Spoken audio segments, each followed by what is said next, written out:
السلام علیکم بینندگان عزیز، مخلصان محترم تلویزیون سوخ. اینک ما بسیار شادیم که باز توسط آیین علمی ناحیه با شما رو برای اومده ایستادیم و حالا ما به شما برنامه مناسبت رو پیشکش میکنیم با همراهی بسیار یک انسانی صاحب علم ناحیه با امام مسجد تاج محل محله هوشیار مجیب علی عطایف و موضوع امروزه صحبت ما علم است، ادب است. و بینندگان عزیز، از بزرگانمان به ما دو مصرع یک قطار میراث مانده است که گفتند پنداری نیک، گفتاری نیک، رفتاری نیک. یعنی انسان که اگر تا یک رفتار کردنی باشد باید اول اندیشه کند و بعد از روی اندیشه خود رفتار کند و سرچشمه همین چیز علم است، ادب است. و شما را دوستان محترم به استودیو خوش آمدید میگوییم و چون درک کردید موضوع امروزه ما علم است و در سر همین موضوع با شما بسیار یک وسیع‌تر صحبت میکنیم تا به بینندگان رسونیم که علم چگونه است و آدمی صاحب علم کدام آدم است. بسم الله الرحمن الرحیم. الحمد لله والصلاة والسلام علی رسول الله. اما بعد، السلام علیکم و رحمت الله و برکاته. السلام علیکم برادران اهل اسلام، هموطنان عزیز، مهمانان گرامی قدر، آنانی که صدای ما را میشنوید. اولا حمد و ثنا مر خداوند را که نور ایمان داد، غافر و رحمان و رحیم است، پاک از عیب و شرک و نقصان است. صلوات خدای هر ساعت بر رسولی که هست صاحب عزت و طاعت. نام پاکش محمد عربی است، راهنماینده بزرگ و سبی است. به نام خدایی که جان آفرید، سخن گفتن اندر زبان آفرید. اما بعد برادر، بسیار خداخواد موضوع خوب امروز موضوع خداخواد دال و زرد. عینا خداخواد اکثر امسال خداخواد فرزندای ما و شما، دختران ما و شما خداخواد عرفه با دانشکده ها سپاریدنشون، امتحانات خداخواد سپاریدن دکومنت ها خداخواد، یعنی بحث کردن اونها بین عالم ها خداخواد. این موضوع امروز خداخواد دال و زرد است، چونکه در خداخواد اسلام عزیزم علم خداخواد بلندترین موقع نمیستد، چونکه الله سبحانه و تعالی هم من در سوره خداخواد زمر آیت 9 میگه که اعوذ بالله من الشیطان الرجیم قل هل یستوی الذین یعلمون والذین لا یعلمون صدق الله العظیم. بگو ای محمد صلی الله علیه و سلم، آیا برابر می شود آنانی که میدانند و آنانی که نمیدانند؟ هرگز برابر نمی شوند. یعنی آدم عالم، آدم جاهل از زمین تا آسمان فرق دارد. البته الله سبحانه و تعالی چین در سوره خداخواد طه 114 سوره میگه اعوذ بالله من الشیطان الرجیم و قل رب زدنی علما. یعنی بگو ای محمد صلی الله علیه و سلم زیاده بکن علم مرا ای پروردگار. البته حتی اینکه محمد انشاءالله صلی الله علیه و سلم دعا دارن که پروردگارا علم مرا چیکار کن زیاده انشاءالله خدا خواهد. من دوباره در همین جای چیز رو تاکید کردم، عذر میبخشید گپتون رو بریدم. میگویند که تاج سر جمله هنر هاست علم، قلف گشای همه در هاست علم و انسان باید تا حیات دارد پیوسته بیاموزد، کتاب خواند، زیرا که کتاب منبع اساسی علم است و علم آموختن به سن سال نگاه نمی کند. و امروز چون در آغاز سخنتان درک کردید، امروز از جانب خود حکومت برای علم آموزی جوانان ما بسیار دری وسیع شده است. من 500 عدد کواتی که با جوانان ما از جانب پرزیدنت داده شد، این هم یک اعتبار حکومت نسبت جوانان ما است. و باز اشاره تاکید کردن امروز از جانب سرور دولت با خواندن کتاب با جلب کردن جوانان به مطالعه کتاب بسیار دقت اعتبار کلان است، چون که کتاب محض سرچشمه اساسی دانش و دانش حاصل میکند علم را. ان شاء الله. دوام سخنتون مرحبا. من الله سبحانه و تعالی در قرآن کریم در 810 جا درباره علم الله سبحانه و تعالی بیان کرده است.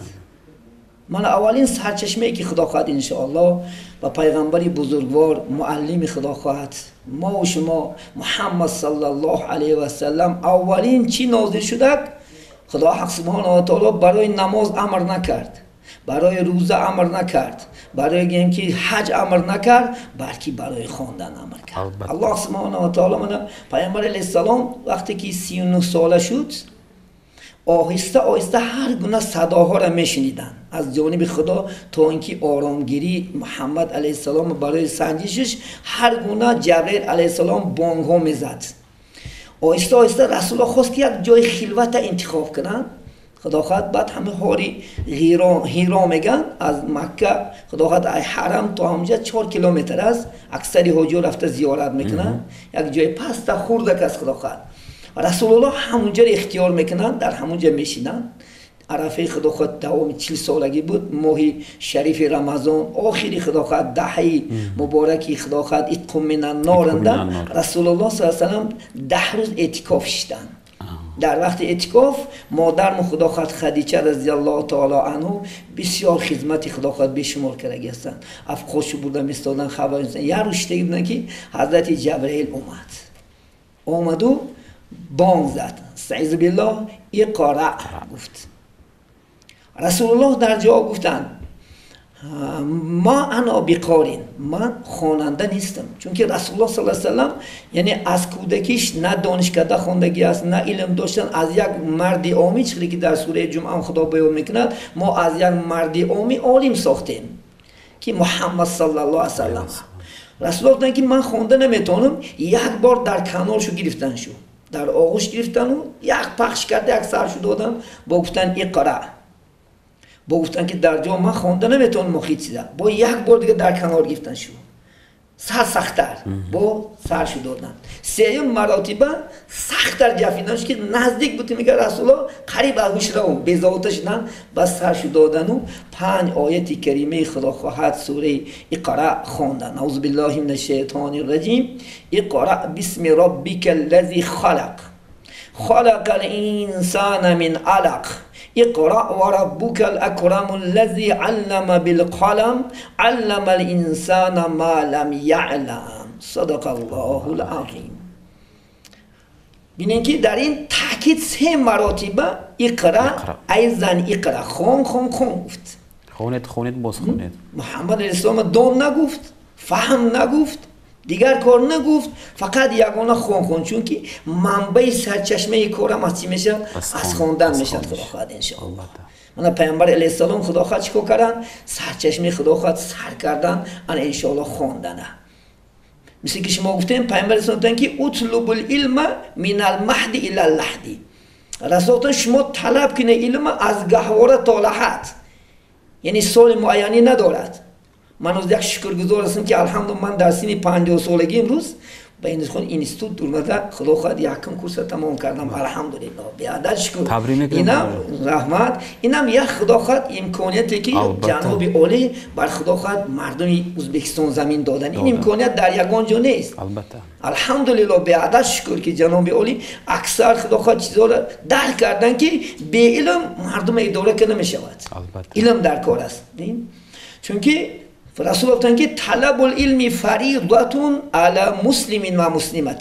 طلب کردن علم فرض است، هم مسلمان مرد خواندن هم زن خواندن. نه این برای یک مرد نه، زنها هم اینچنین خدا خواهد انشاءالله چی گفتنش در کار صاحب خدا خواهد شدن علم شدنش در کار. علم مفسر یعنی بزرگان اسلام گفتن که العلم 3 احرفین. علم خود 3 حرف است، عین لام میم. عینش علیین یعنی بلند، انسان روحش، انسان مرتبهش، درجهش خدا خواهد در این دنیا هم در آخرت هم بلند میکند. علم است. معنای لامش آدم علم دار چی میشده است؟ مهربان میشده است، مشفق نسبت خلقهای مردم انشاءالله خدا خواهد. اینن که ما در انشاءالله رفتی زندگی ها دیده سادیم. انشاءالله میمش ملک، صاحب دولت، صاحب خدا خواهد پول و مال میشود از جهت چی؟ علم. من بزرگانی ما شما اگر نظر به تاریخ اندازیم که 5 عصر گیم که 15 عصر پیشتر تمام بزرگان خداخواه اسلام هم دنیا هم با واسطه علم چیکار کردن مشهور شدن بزرگی یافتند. چی گویم که من حضرت سینا، چی گویم که ابو عبدالله روده که خداخواه، چی من گویم که حضرت عمر خیام، چی بیرونی خداخواه، چی زمخشری، چی امام بخاری، جلال الدین رومی، اکثری بزرگان اسلام، چی شیخ سعدی رحمت الله علیه همشو با واسطه علم در دنیا نام گذاشتن که این نام آنها خداخواه تا قیامت پایدار میستد. یک شیخ سعدی شعر 6 میستش خداخواه در آن جایی که تمام دنیا را آرام کنندگی در راهبران میشنن با آب طلا نشته دیگه است. بند آدم اعضای دیگر.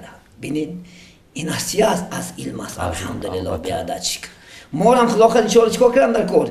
علم خواندن در کار. چون که راستان که شرف الانسانی بالعلم والادب لا بالمال و نسب.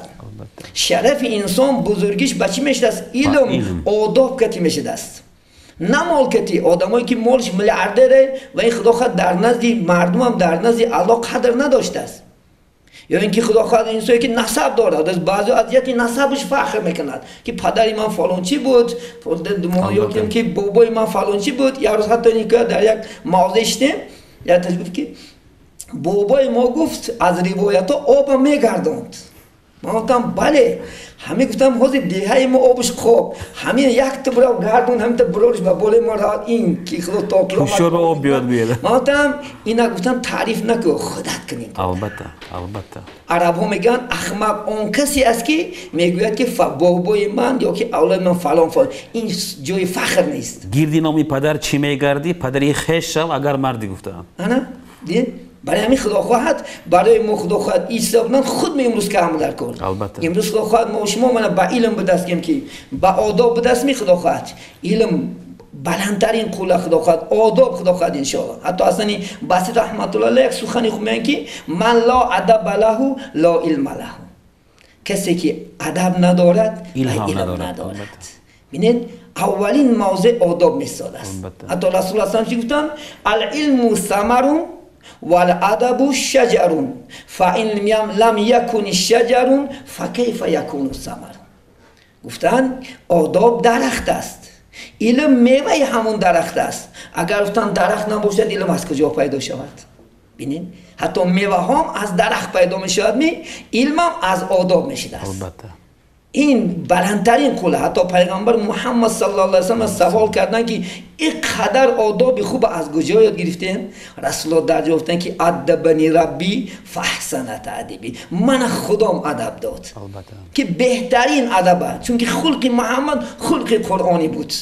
چون که کتاب میخوان پیامبر علیه السلام، شب خدا روز خدا خود ساعت من یک حتی که رسول الله سخنش است که خذ الحکمت ولو کافرن، بگیرین حکمت را اگر چند کافر باشدم.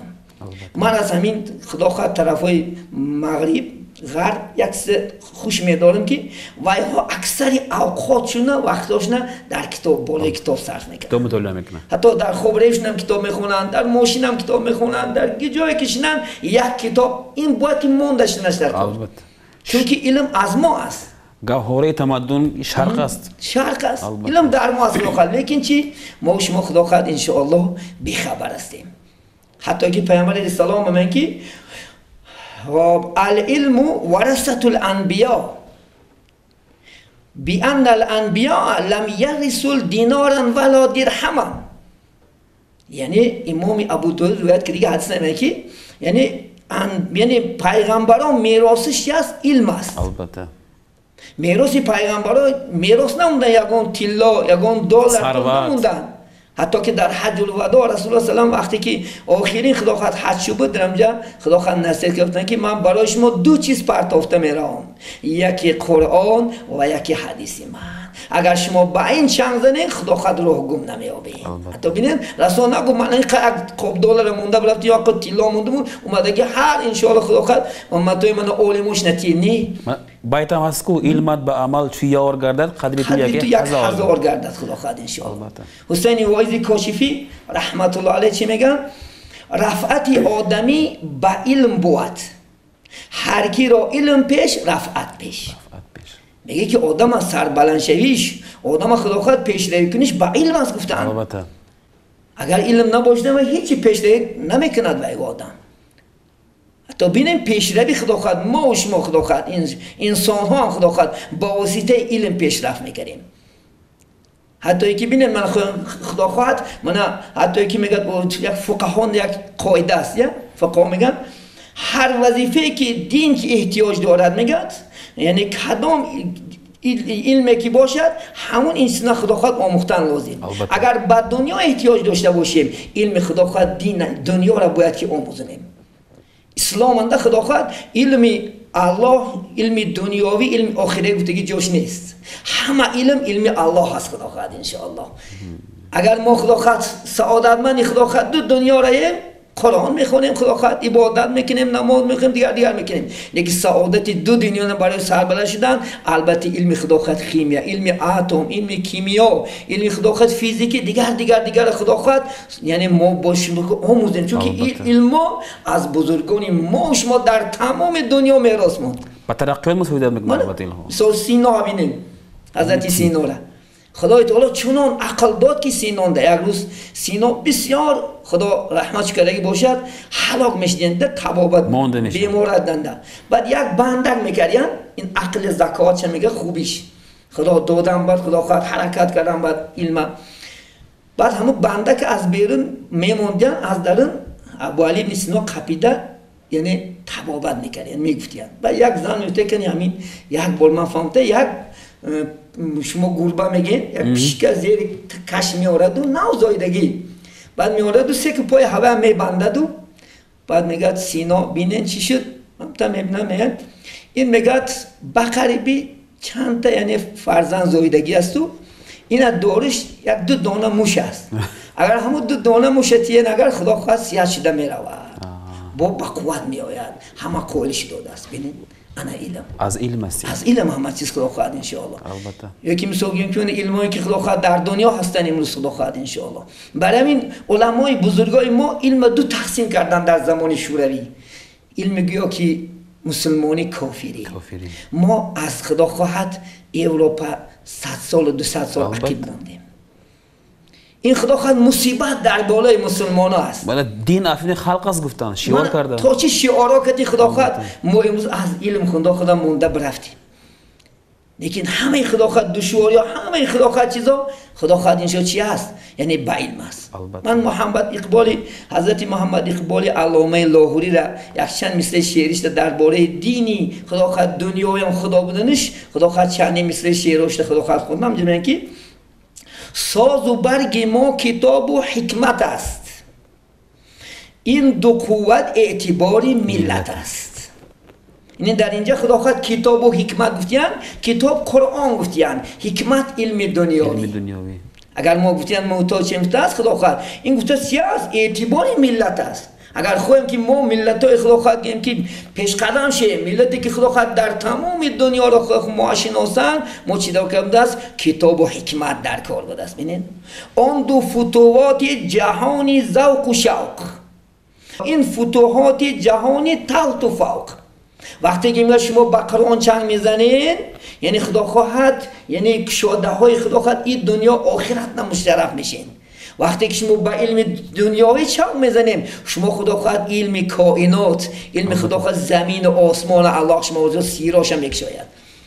از زمان ما دیگریم اگر ما از روی خدا خواهد ترقیات تعجب به خطای میکنیم، از روی ترقیات تعجب به ژاپن میکنیم، از روی ترقیات تعجب بگیم که امریکا میکنیم. من اکثر جوانو خفه میشم که همین مکتب میروند، مکتب میخونن، در مکتب یک تا فقط شعار دادن یک کار کند همین مکتب تمام کند شد، رسی رود خدا خواهد ان شاء الله کار کند، ماشین گیرد، زن گیرد.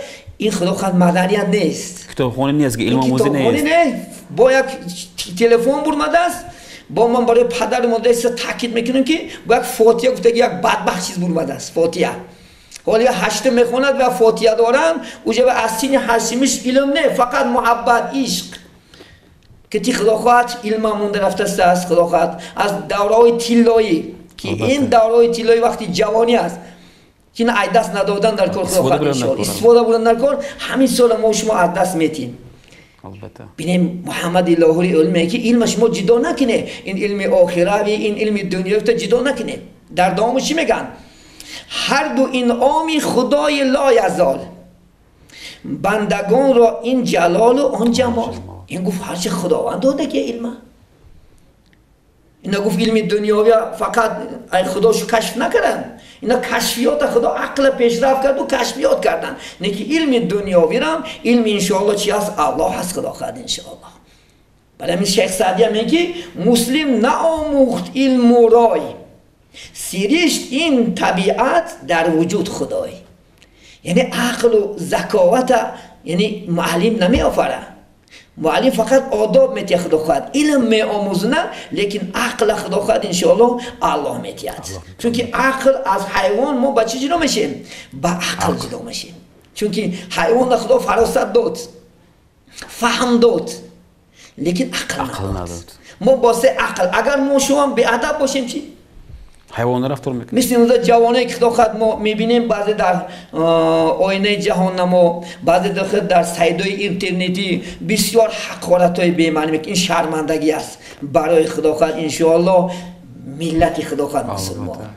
برای انسانایی که خدا خواهد ما مسلمانیم الحمدلله، با کتاب داریم، قرآن داریم، پیغمبر داریم، این شأن مونده این نمیرسیم. یعنی شما گفتید که به علمی از روی آنها شرم رو برداشتید. من شرم و حیا هم حتی میبردارد به علمی. حتی من که به علم و ادب بهشت رضوان مطلب.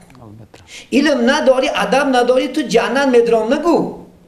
جنت هم بچی میدومدیم با علم خدا خواهد با ادب میدرایم. به علم و ادب ما هیچ جا رفته نمیتونیم خدا خواهد. حتی رسول میگن خیر دنیا و الاخره مع العلم.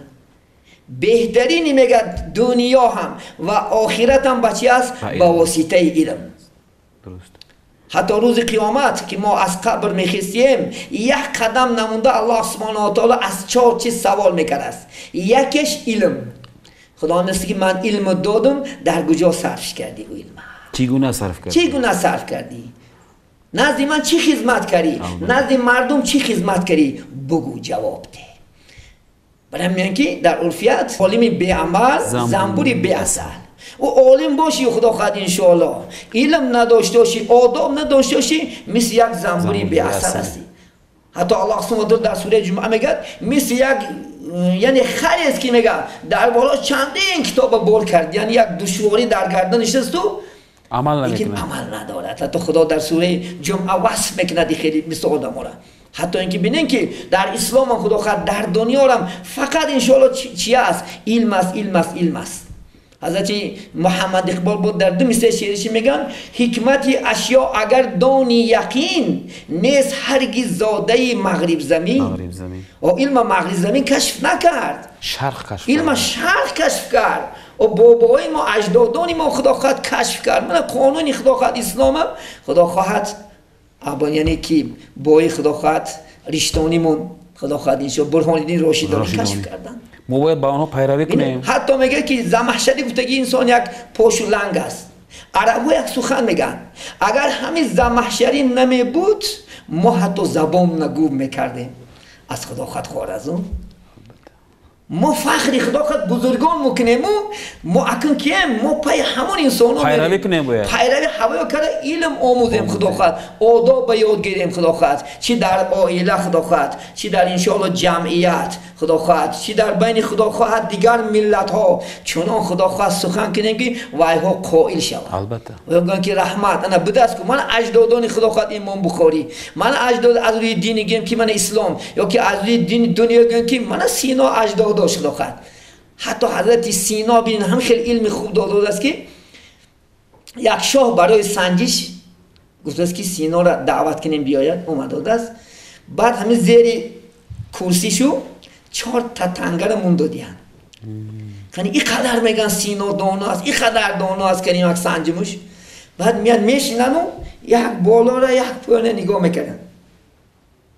بعد میگن که همین با فکرم یا کمتر زمین بالا شده است یا آسمان کمتر پس شده است که قائل نشه. الان که درک کردن چی اندازه یا محصول علم است. ببینید برای همین حضرت های خداخواد بزرگان اسلام هم چین خداخواد منم بزرگان خداخواد اسلام چی محمد چی ابوبکر چی عمر چی عثمان چی خداخواد علی حتی اینکه خداخواد حضرت عمر را بینید که دنیا را خداخواد قانونی خداخواد دنیا را ساخت من عمر بیچاره از گشنگی رو داشت کرکر میکرد است یا تاوش آدمو میشین از گشنگی همون رودش میفته است که ای میده تا خلقی خدا سیر نشود غذای خدا بر تو حرام البته یعنی غم خلق میخورد میتونست به خدا خود انشاءالله هر روز آش خورد هر روز گوش خورد دیگه غم خلق حتی اینکه میگه پوشه آذربایجان ببینیم پوشه آذربایجان مخصوص برای خدا خواهد حضرت عمر یک حلوا میفرستند سفیرش میآید بعد میاد اگه در فکر که میاد که این عمر در 125 دولت پرزیدنتی کرده است پوشه 125 دولت نه دیمک میگه این دهچه دارد این میگه خدا در یک قصرهای بلند هوشومه میشینه ثروتمند است میاد میکوبه میگه یگان در مدینه قصر بلند نیست بعد نمیاد آدمای میگه که عمر در کجاست عمر میگه زیر درخت خرما خواب است میرم که حضرت عمر خواب است برای چی میگه عمر اختیاری بایگری نکرد برای چی عمر خانه زیبا نکرد چون که غمی خلق خورد بعد پیشوازی گرفت شناندش گفت برادر بین خدمت گفت همین گفت حلوا را مخصوص شاهی آذربایجان میخورد همه برای شما تحفه کرد یک سخنی خوب گفتن گشته گفتن که قسم به خدا که اینجا خلق گشنه بیستد و عمر حلوا خورد آره گو همون شد اگر یک بار دیگر همین کار تکرار کند سرش میگیرم بینی حتی میگه یک چپان داشت 12 یماق داشت برای چی؟ آیا مردم را رعایت کرده میتونم؟ آیا مردم خدا خواهد سخنهای خدا رسونده میتونم؟ فهمانده میتونم؟ حتی در دور بین راهبریش گرگ با گوسفند آشنا بود. آشنا بود. گرگ با گوسفند سخن کرده میگشت یعنی حمله نمیکرد است. وقتی که حضرت عمر مردن بعد گرگا حمله کردن بعد چوپان گیر ایستاده است که اوه این چی شد؟ چوها گریستی گوان عمر مرد گفته است تو از کجا میدانی عمر مردن شد چند کیلومتر است تا این روز گرگ ها با گوسفندا آشنا بود امروز هجوم کرد باعث چی است این باعث عمر از دنیا رفت همین حضرت ها خدا خود چی کردن غم خدا خود خلق خوردن غم دین خوردن ان شاء الله خدا خود ما هم که خدا خود که جانشین هستیم ما هم حرکت کرده خدا خود چیکار کن نکنه کن خواهیم که در تمام دنیا بین خلق ها مشهور شیم فقط علم لازم است و آداب لازم است خدا خود برای از امکانات های استفاده بریم البته از امکانات استفاده بود خدا خود من یک تا شکرانه ببینید من چقدر خدا خواهد امروز جناب عالی برای ما شما چقدر خدا خواهد ان شاء الله پیشرفتی وطن چقدر در همه اقتصادیات هست لیکن آدم ناشکر شکر کردن نکن رسول گفتن که کدام انسانی که آدم ها شکر نکند و خدا هم شکر نمیکند این حدیثی صحیح است خدا خواهد سبب چی چون که من میگم که جناب عالی برای پیشرفت خدا خواهد ان شاء الله اقتصاد برای پیشرفت خدا وطن اجتماعی چقدر غیرت ها دارد ان شاء الله خدا من 1 تریلیون سوم دادن که سوق آباد شود من مثال ما این خدا خواهد شکرانه کرده قبول کنیم با خرسانش در خدا خواهد با چندین تریلیون پول میتیان ان شاء الله خدا خواهد چون که ما اگر منت داری کنیم ما اگر شکرانه بجا بیاریم چون که الله میگه که استعیذ بالله و این لشکرتم لازیدنکم اگر شما شکر کنی من زیاده میکنم شکران نعمتت افزون کند کفران نعمت از کفت بیرون کند خدا گفته شکر کن ولی دومالو نسبت آنهایی که امروز روی راست ناشکری بیان میکنه اگر چی گفتن لازم نسبت هم آدم‌ها اگر انسان که ناشکر هستند اینا هم الله سبحانه و تعالی جزا میدهد چون که در آیات کریمه که کدام انسان که ناشکر میکند برای عذاب سخت است الله شکر کنه که با از این نعمت هم زیاده تر نگیرد حاضر بینید که یک زمانی خدا خواهد انشاءالله خدا خواهد یک تشویش یک زمانی که یک بیماری که الله سبحانه و تعالی گویم که نسبت من دنیا داد پگاه چی میشود الله میدونه ما شکرانه کنیم من در آینه جهان ما میبینیم که خدا خواهد چندین جاها خدا خواهد مردم ها در یک ساعت گیم که 100 و 200 آدم ها جان داده است یا الله بجای من این هم یک شکرانه کنیم این هم دعاگو باشیم در توبه باشیم خدا خواهد انشاءالله اگر ما هم شکرانه کنیم توبه کنیم فقط دعای خوب کرده بسیم الله سبحانه و تعالی زودتر این خدا خواهد از دور از ما شما دور میکنه. اگر خدا خواهد ناشکری کنیم اگر خدا خواهد ان شاء الله کفرانی نعمت کنیم حتی اینکه اگر از خدا ناراضی شیم خدا غضب شد چون غضب خدا میگه در معصیت این از یاد نبرم برادر اون سه که خدا خواهد من امروز کسلی است که خدا خواهد من جناب عالی چنین در خدا خواهد حدیث های پیامبر علیه السلام هم این بیماری وقتی که کدام دهه فرا میگیرد البته همون دهنده کرانتین شدنش همون دهنده بنی خواب گشتنش در خانه ها خدا خواهد ایستادنش این سنت است. حتی من در دوره های حضرت عمر خدا خواهد در شام حوزه سوریه خدا خواهد وقتی که رفتن که در سوریه کسلی خدا خواهد همین کسلی که خدا خواهد اینا کسلی خدا خواهد وبا میگن همین کسلی بود حضرت عمر گشت دادیان اتش میگوید که عمر از تقدیر خدا میگریزی من از این تقدیر خدا میگریزم من خدا عقل داده و حمایت کنم من خودم حمایت میکنم چون که میگم که احتیاط نیم حیات این من چیکار میکنم دیگه این هزینه نیست من چیکار میکنم خدا خود بعد چیکار میکنم میدونی یک عمر خدا خود میگیری یک عمر خدا خود چون که در دنیا این قیمت ترین چی است سلامتی است در پیش سلامتی همه چیز بیکار سلامتی نباشد دنیا چی در کار دیما باید شما گفتنی که در همین روزهای پاندمی کرونا ویروس ما باید با طلب‌های کرانتین قطعی رعایت کنیم. البته خودمون رو حمایت کنیم، همسایه‌مان رو، اطرافمون رو، فرزندان رو. ان شاء الله خدا خواهد کنیم. خدا خواهد چون که احتیاطم نیمی حیات. الله سبحانه و تعالی البته ما شما را خدا خواهد حمایت میکنه. بی‌پروا نشدن در ان شاء الله سخن کنیم خدا خواهد سخن بسیار است ان شاء الله. میگن در عرفیتم که شکر اصلم کمتر شدید با خدا خواهد در دیگر وقت‌ها صحبت می‌کنیم. رحمت استاد عزیز سپاس تمام بینندگان تلویزیون صغرا با شما بیان می‌کنیم. البته دور شدن شما با ما نیز بسیار دشوار است زیرا که صحبت شما بسیار صحبت جانفزا است و مردم می‌خواهند که ساعت‌ها با شما هم صحبت شوند و از سخن‌های شما بهره برداری کنند و این صحبت ما یکمین و آخرین نیست و البته صحبت ما با داملوی عزیز موجب لطیف بینندگان عزیز در برنامه‌های مدنی دوام می‌کند و ما با خود عزم کردیم که با داملا هر هفته توسط این لگون با شما درباره یک موضوعهای مهم حیاتی هم صحبت شویم و با شما باز بار دیگر تشکر زیاد بیان میکنیم که امروز مردم از بسیار سخنان زیبای شما عاید علم بهره مند گشتند و این بهره مندی سالهای سال البته منبر نیز دوام میکند. خوش آمدید و البته با شما از نام آفریدگار تنصیحاتی و سلامتی خواهانیم.